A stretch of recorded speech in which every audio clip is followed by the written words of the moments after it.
Welcome back to lesson 4 of this C++ tutorial for the Arduino IDE. Now, if you've been following this series, in lesson 3 we were looking at the if and if-else method of controlling our program, and in our last sketch we had an if-else statement, and inside that we'd got if-else statements. So we'd got an if-else running inside an if-else. It's called nesting, and we can nest more and more of these decision-making structures within our program, and we can nest them basically as deep as we want, although it would get very confusing if you go too far. Now, the one thing that we've been doing up until now is we have been limiting the value of our integer q by basically waiting until it gets to be greater than 10 and then resetting it to 0. Because it's running in the loop, this is basically going round and round in a circle, and it keeps continuing the same actions. So if we didn't have this little bit of code in here, if we didn't have this if statement, q would just increase in number and we would have lost control of our code.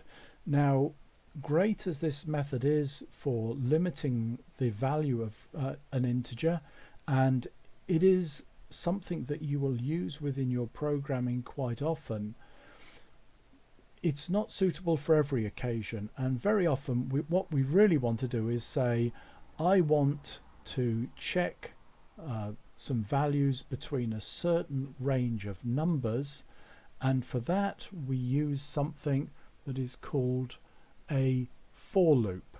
So in this lesson we're going to learn our next control structure, and the control structure is the for loop.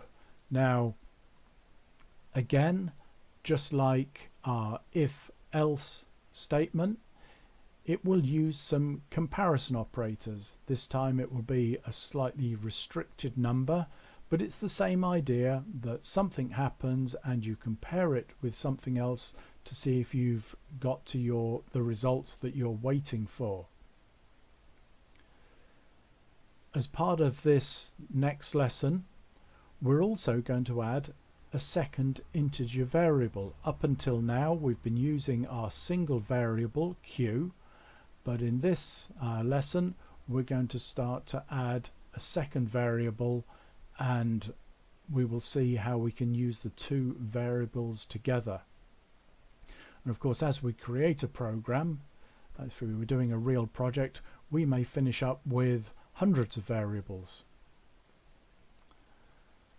The final part of this lesson, we will learn to do some more nesting, but this time we're going to nest our for loops and our if-else statements together.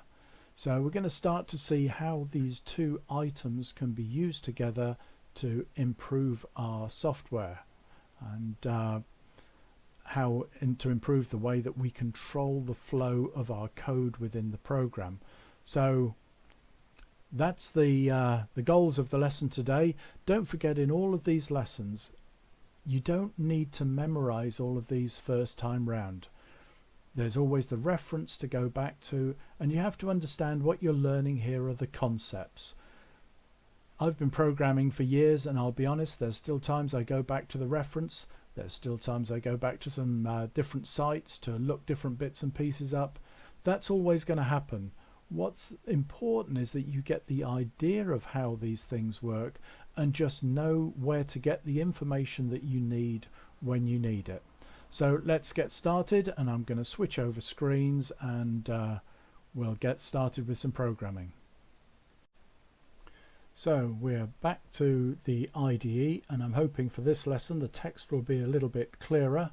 I've gone up to edit and I have increased the font size a few sizes, and hopefully that will help you to see the text when I'm typing. Don't forget though that all the code from the lessons is on the Digital Town website, That's www.digitaltown.co.uk, and obviously this one will be under lesson 4. So let's get back to our usual starting procedure. I'm now on the 21st, a couple of days have gone by, and we're going to call this for loop. Whoops, again, spelling's terrible. V1. Copy that. Paste it down in here. And we'll take out some of these different comments that we just don't need anymore.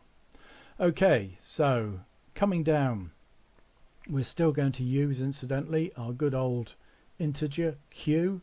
Again, a number between minus 32,768 and plus 32,767.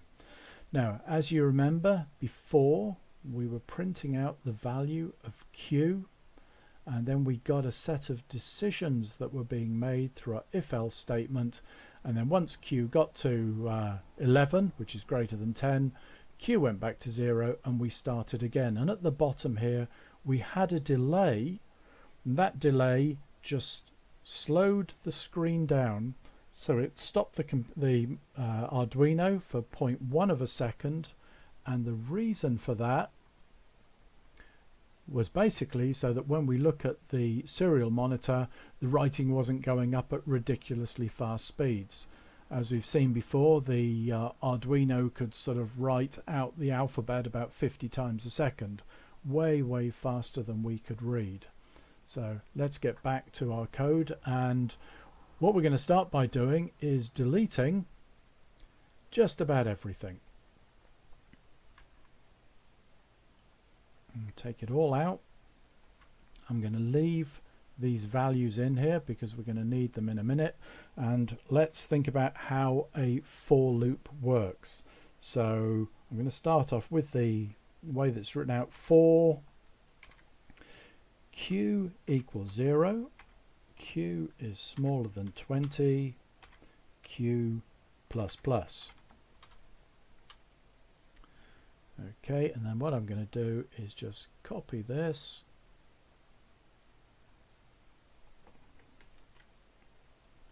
into here, and let's start to explain what is going on. Well, we already know what these two lines do. They print the value of q to the serial monitor. So that's what they do. Now let's explain what's going on here. Now, if you remember with the last script, q was being increased in number and then we reduced it with an if statement. With a for loop, what we're actually saying here is start q with a value of 0. So q starts with a value of 0. Then we have the semicolon. Then we have q is smaller than 20. So q starts with a value of 0. The loop continues until while q is smaller than 20. So what will happen? The loop will continue. Q will equal 1, 2, 3, 4. That's okay. Keep going. Gets to 19. No problem. Once it gets to 20, our comparison operator says that's now Q is no longer smaller than 20. Therefore, I'm going to stop the loop. And if you remember with our previous statement, we had that q plus plus, which is the way that we increase the value of q by 1. Now, one of the differences that we had, if you remember in our last program, we had delay 100. Whoops.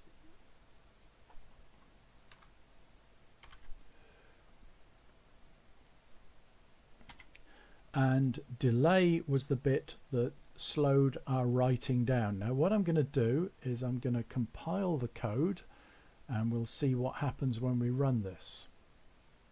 So let's transition to main screen. And what I want you to watch is the speed that the serial monitor operates at.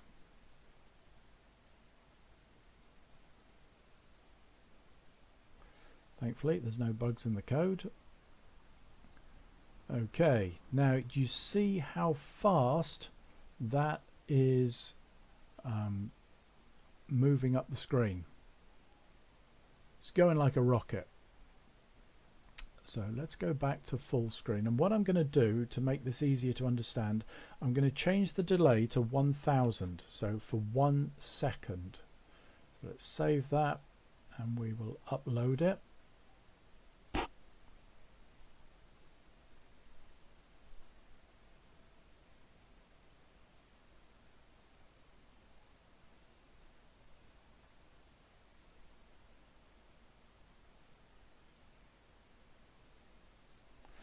Now you see how we get a sudden rush of numbers and then it stops. And the reason for that is that the delay that we have put in is after our for statement. Okay, so what we're actually saying is do all of these things and then wait for 1 second. If we wanted the text to flow as it did before, what we have to do is get rid of our delay there. I'm just going to copy, I'm going to paste it in here, reduce it down to 0.1 of a second. And what we're now doing is moving our delay within the for loop. So what we're saying is q equals 0, do this, wait 0.1 of a second, go round the loop again, wait 0.1 of a second, go round the loop again. We could put this delay in and get it to go through all of those with a small delay and then delay a long time if we wanted. That's an option that we have. But this delay within the for loop, this one delay outside the for loop. In fact, we'll put that one back in so that we see them both working together. Now the other bit, as we look at the serial monitor, and I'll swap over to it now and stop it scrolling. Let's see if I can get it to look right. So we can see, as we look at this, we can see our 0, 1, 2, 3, 4, 5, 6, 7, 8, 9, 10, 11, 12, 13, 14, 15, 16, 17, 18, 19. Then it goes back to 0. So if we go back to our code window, it's doing exactly what we expected in the for loop. For q equals 0, the first value of q is 0. We see that now displayed. So q equals 0, do all this stuff, but add 1 to the value of q when you've finished. So it's going round and round, adding 1 until eventually q is no longer smaller than 20. So it'll go up to 19. But once it gets to 20, it goes, no, that is the end of the for loop. So I'm now going to go back to q equals 0.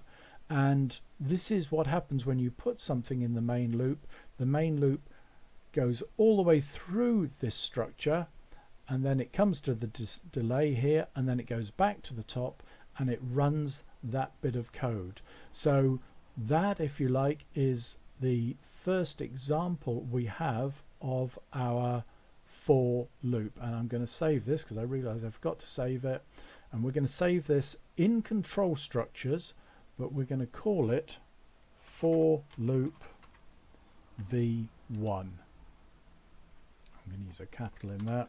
It's going to be good. Okay, so there you go. There is our first example of using the for loop. Now what I'm going to do is we're going to look at some more examples of using the for loop and ways that it can be used in different ways, different counting structures. Okay, so we're going to start our next sketch. Get things in the right order this time. So this is version 2.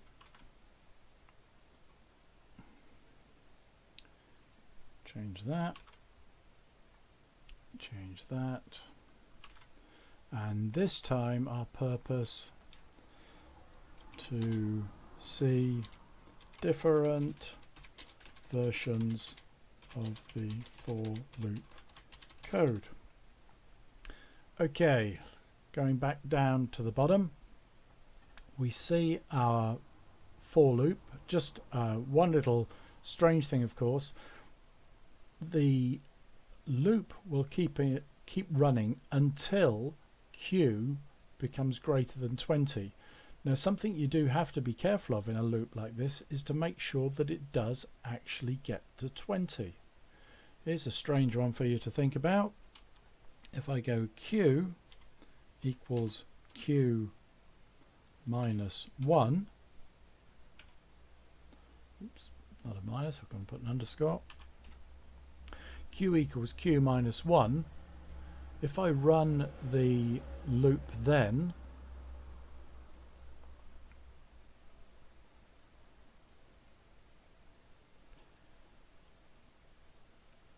need to have some kind of music that plays while the compiler runs.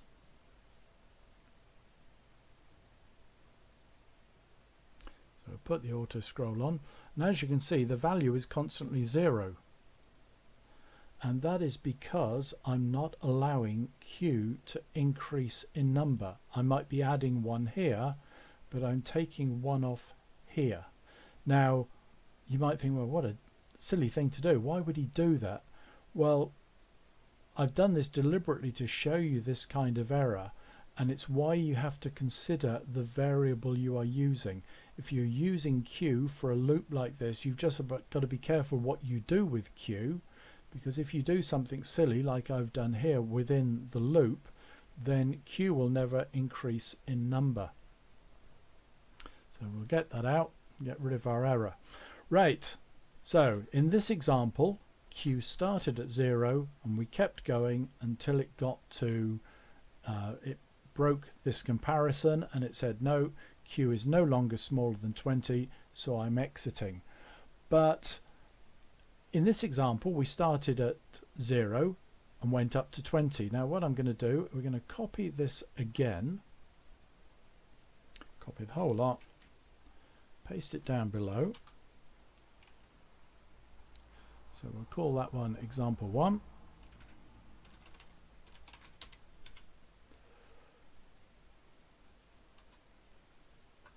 And then down here, in fact what we'll do, just make life easier, bit of code commenting just so that we know what's going on.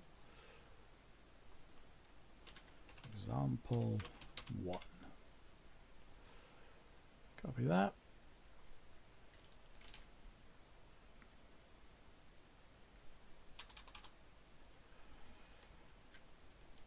Paste it in there, call it example 2.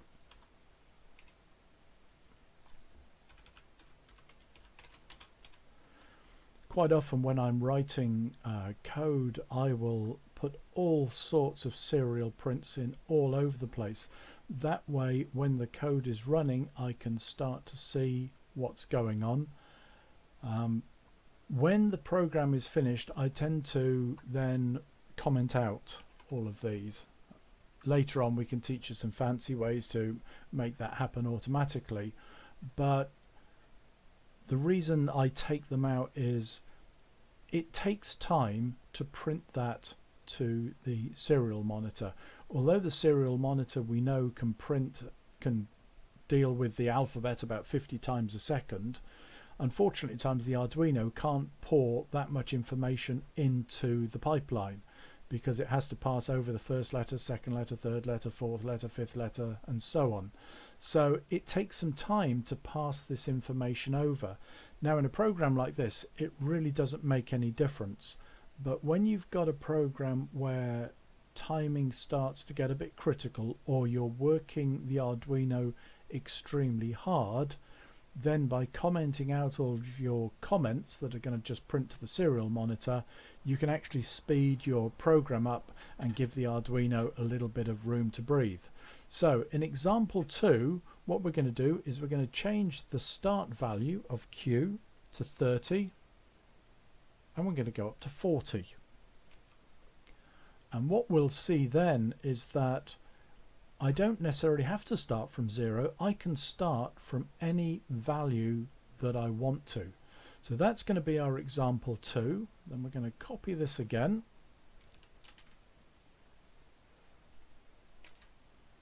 We come down, we're going to call it example 3.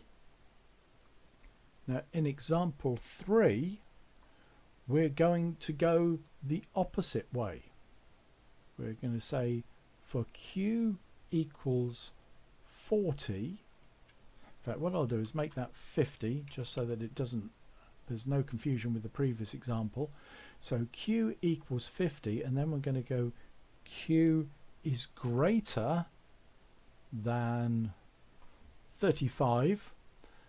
And of course, for Q to become smaller, then instead of adding here each time, we're going to use minus minus. So we'll just add an extra comment here. Q minus minus subtracts 1 from the value of Q. Now, just get rid of some of these comments and get rid of that comment there. So in this example, Q is reducing in value through the loop. Okay. And then we're going to add one final example, example 4.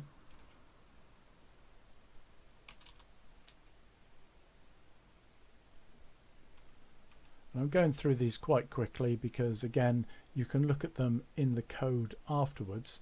And this time we're going to take the value of Q and we're going to start it at 10, and this time we're going to go to minus 10, just to show that we can go down until Q is greater than minus 10. So what we should see here is the values go from 10 and it'll go down to minus 9. So that is our second. This example displays Q going negative. Okay, so what will happen now is we look at our program, go back through our code.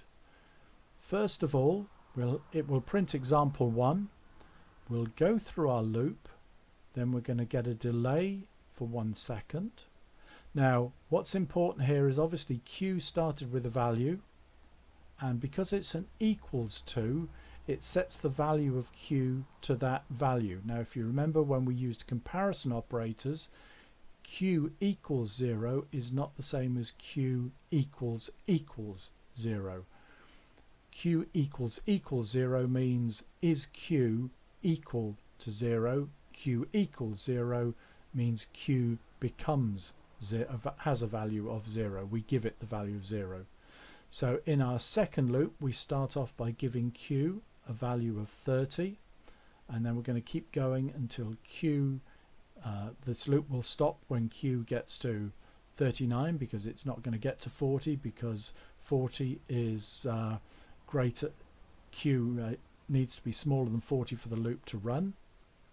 Then we're going to go to example 3, and in this one we're going to do the same but using a negative example, so we're going to start counting backwards. And finally in example 4 we're going to count backwards again, except this time we're going to count right down to a negative number. So let's get the scroll working. As you can see, it doesn't look like anything is happening. Why is that? Because the information is going up there so quickly. Right, here we go. Compile the code.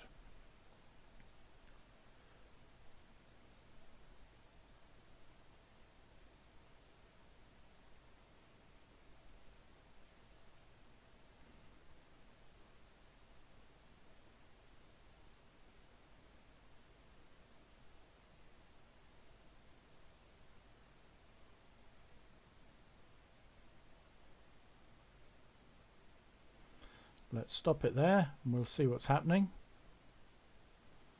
Well, the first thing we see is, hang on, what's gone on here? Example 1, it's all on the same line. What's messed up there? Ah dear, this is the trouble of trying to code and do everything at the same time. So what I've done is I've put serial print rather than serial print line. So no carriage return was put in. So we'll put a carriage return in there, because it's going to happen throughout, and in that one, and in that one. But apart from that error, everything seems to have worked out. So if we look at our first loop, we're going from 0, and we keep going while it is smaller than 20.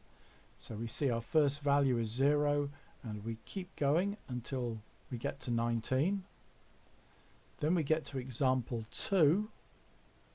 In example 2, we were going to go from a value of 30 and keep going while q is smaller than 40. So there we go, 30, 31, 32, 33, keep on going up to 39.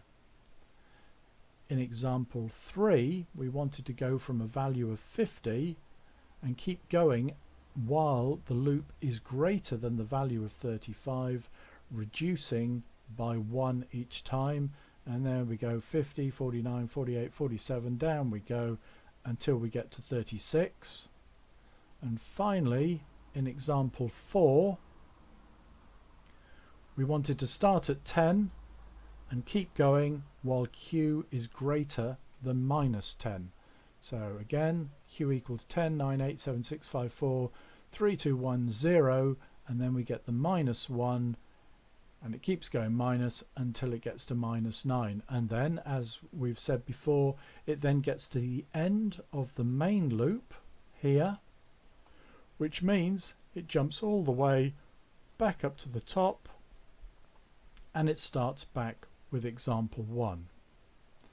So that gives you a good basic overview of different versions of the for loop. And when you're programming, I find for loops and if statements are, if you like, two of the main control methods that I use in all of my programming. So if you can understand these lessons on the for loop and the previous if-else lessons, you are going to have progressed a long way in your programming. Now what I'm going to do is save this as a new version, and the next thing we're going to look at is nesting our for loops. Right, hopefully I've got all my notes and everything ready. It's like teaching at school, this. So first things first, let's save as version 3.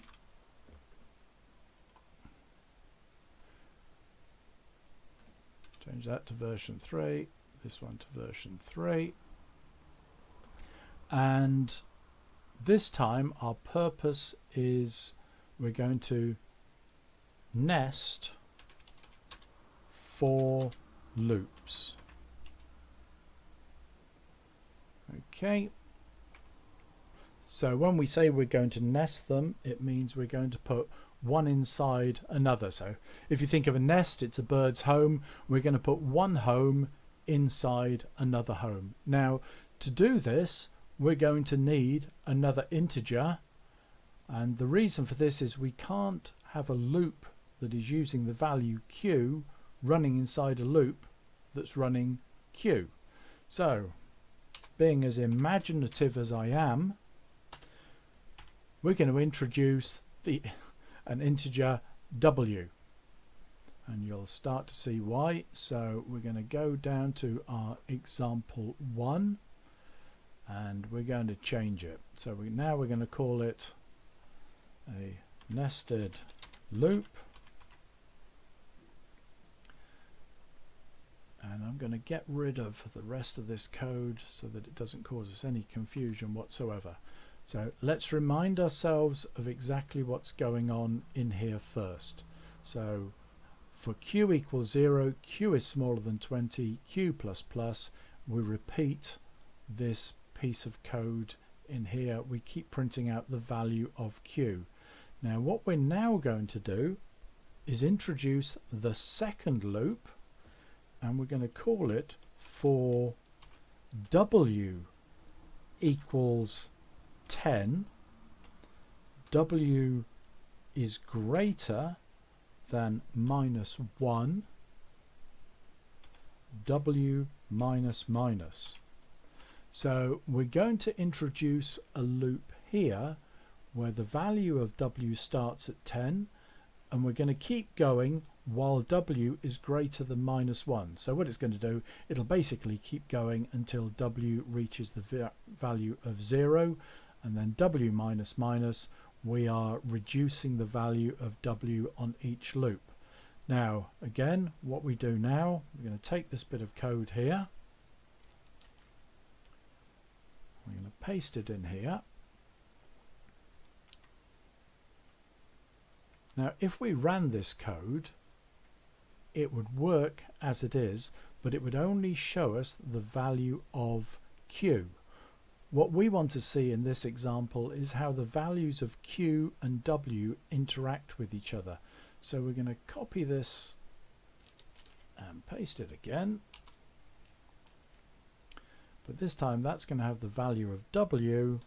I'm going to put the value of w there, and one other thing I'm going to do is change that print line to just print, because what I don't want is a carriage return, and also I'm going to put a space in here, because otherwise when it prints the value of q, as we see here with our example, the two lines bump into each other. What we would like is a nice little gap so it looks nicer.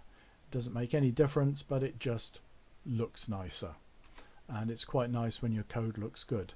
So now we have a for loop that starts here and ends here, and then when inside it we have a second for loop.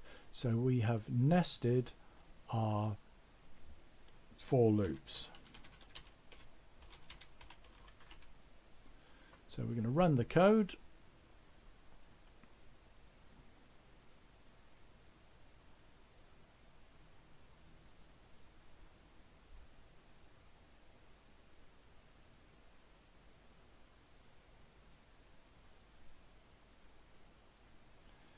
No bugs, thankfully. Turn the auto scroll on. There we go.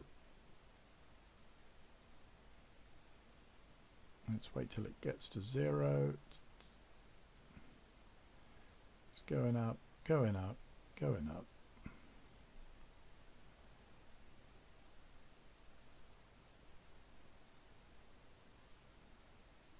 There we go. Let's see what's happening. So our main loop starts off with a value of q that is 0. So when we print the value of q, it is 0. But we now go through our second loop, which is changing the value of w. So we are seeing that q stays the same while we see the change to the value of w. Now you start to see now why we couldn't have used q in here, because otherwise the value of q would have kept changing and it would mess up our other loop. So then what we see is finally when w gets to 0, so when this loop has finished going round 10 times, it exits the loop, and as it exits the loop here, it goes back, and it goes back to our q loop, and it increases the value of q by 1, and then it goes through this second loop all over again. So as you can see, you've got q is 1, q is 2, and each time we see the entire w loop is run. So now you see how a nested for loop would work, and this kind of structure you will find in programming becomes very, very common. And the way that I have set out the information here, I'll be honest, if I was doing this for myself, I'd be too lazy to type out value. It would literally look something like that, and that would pass me the information that I want. But I'd added those just to sort of give us a bit more of a clue as to what was going on. But this sort of thing is a great way to check that the data that your loops are producing is actually matching your expectations, because sometimes we can have an error in our code where the code will compile but it doesn't give us the result we want, and this is why good commenting is so important. So what I'm going to do now is I'm going to swap over my sort of set of notes here, and we're going to get on with the last lesson of today, where we're going to start to nest for loops and if else statements together. Okay, here we are. We're going to do our next version now. Remember our versioning, save that, change that. Purpose of this is to nest for loops and if else.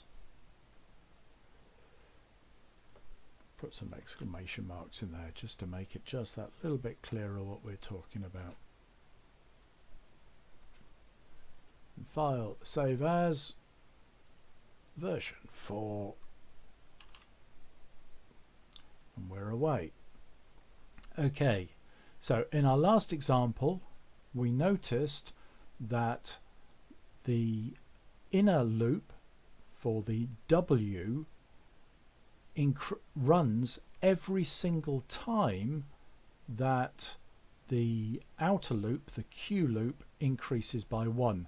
Now let's imagine that we don't want it to run every time. We only want it to run at certain times. So what we're going to do, we're going to put an if statement in here. So we're going to say if Q is equal to 5,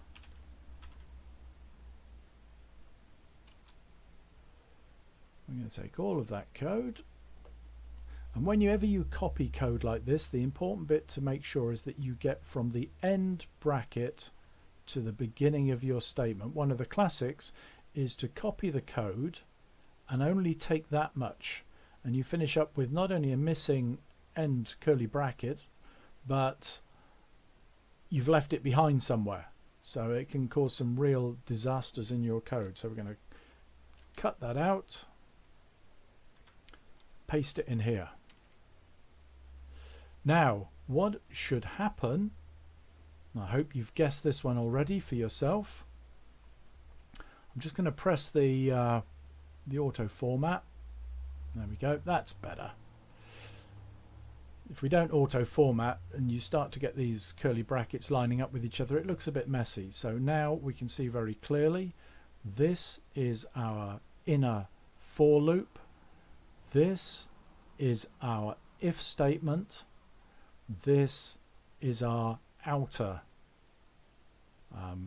for loop. So now what will happen is Q will increase in number, but it won't match the value. It won't equal 5 and at the beginning. It'll work its way up. Suddenly it will get to the value of 5, and only at that point will this inner loop run and we'll see the values printed out. So let's turn the auto scroll on, compile the code and see what happens.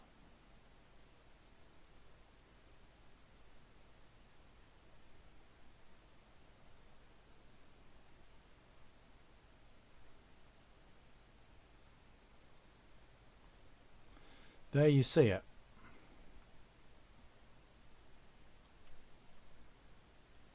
So as you can see, that we need to change that.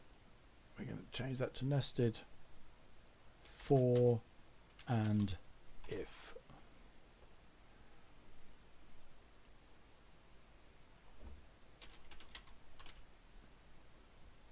So there we see it, that our value of Q is starting to increase. We don't see that printed out to the serial monitor because nothing prints out until Q gets to a value of 5, at which point it prints everything out. Now, to help us to see what's going on there, what we could do here is we'll add an else to our if statement. So that's the bracket there. So now we're going to go else. I'm going to take them out, copy them in here, put the print line on, otherwise it's not going to look very good.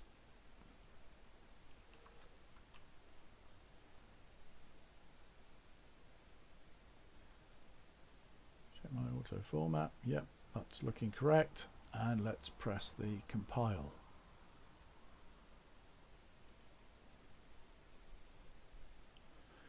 Now I hope at this point you're sat there trying to guess what you're going to see on the screen.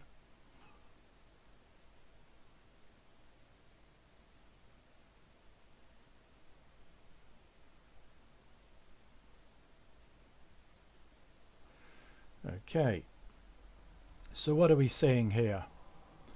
We start off, its serial prints are nested for and if. We then see that Q has a value of 0. Our if statement says that if Q is equal to 5, which obviously it isn't, do this. But as it's not equal to 5, the alternative, the else, print the value of Q. And so what we see is value of Q, value of Q, value of Q, value of Q. When we get to a value of 5, it matches the if statement, and we see the value of Q and the value of W are printed out into the serial monitor. So there you can see that we've got a for loop inside it, we've got an if else statement, and then inside the if else statement we've got another for loop.